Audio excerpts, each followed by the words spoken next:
In about November of this past year, one of the higher courts decided that it was not legal to force unaccompanied children, and that's children that appeared at the border without their families, to be automatically sent back.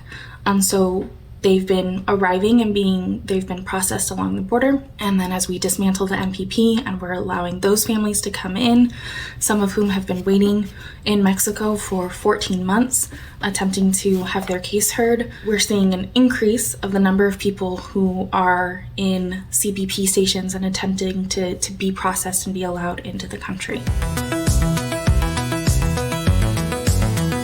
The driving factor is desperation. It's that people have been stuck in Mexico in squalid, very unsafe, dangerous situations for over a year because of MPP.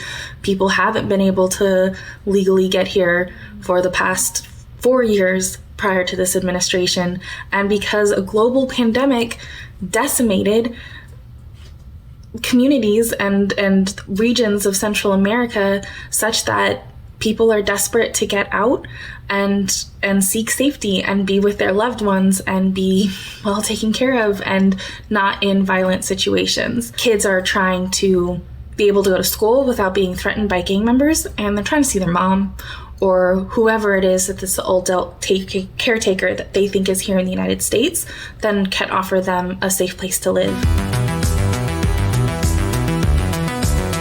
The unaccompanied minors arriving at the border are predominantly teenagers from the Northern Triangle, which includes El Salvador, Guatemala, and Honduras. We're seeing larger numbers of older indigenous teen boys from Guatemala. It's a lot of teenagers, but we are seeing children as young as 2 years old attempting to come into the United States, seeking to reunify with their loved ones and family members that are here. Under President Obama, it's one of the first times we saw a really large number of unaccompanied children, which is children arriving without their parents, arrive at the border all at once and sort of overwhelm the system that's along the border.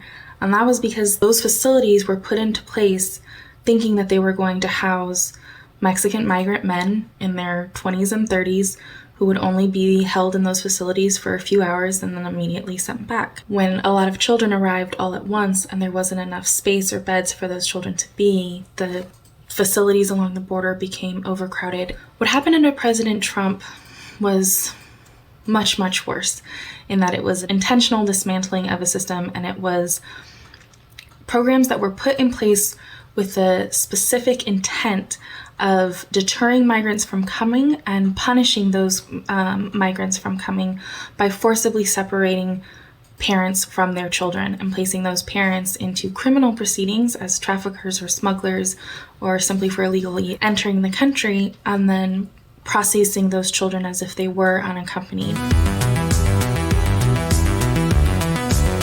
As far as whether or not kids are still in cages, kids are still being housed in Custom Border Patrol cells called yaletas, which means icebox or freezers because they are kept so cold. They are overcrowded. They don't have clean water or access to the right kind of food or blankets or clean bathrooms. That is still happening. I think the major difference is that there is a coordinated effort to get children into the least restrictive setting and to get them into places that are better suited for children. President Biden is attempting to humanely and in a way that honors the dignity and vulnerability of children, allow them to enter the country and process them in a way that is safe and child-centered. Unfortunately, there's not enough infrastructure to do that because of the numbers that we're seeing and because of certain environmental factors complicated by COVID.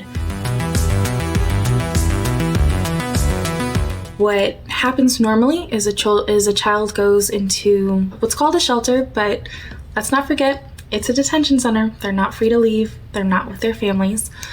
And these are all over the country. They're assigned a case manager and a social worker. While they're in the detention, they're also assigned legal service providers who can give them know your rights presentations and screen them for relief. And if they get scheduled for court or some other emergency happens, the lawyers can actually represent the children in court. What most of these children are hoping for is that they are reunified with their loved one, be it mom or dad or older brother or godmother or aunt or somebody in the United States. And then after that happens, they're in deportation proceedings. They also have to go to immigration court and prove to the immigration judge that they qualify for some sort of benefit that allows them to stay here. No.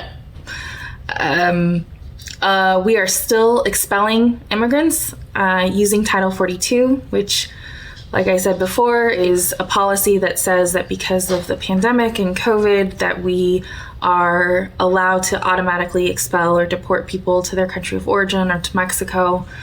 So no, not everybody who is showing up is being allowed to seek asylum, which is what people who are escaping violence in their country should do if they want to legally seek refuge in this country.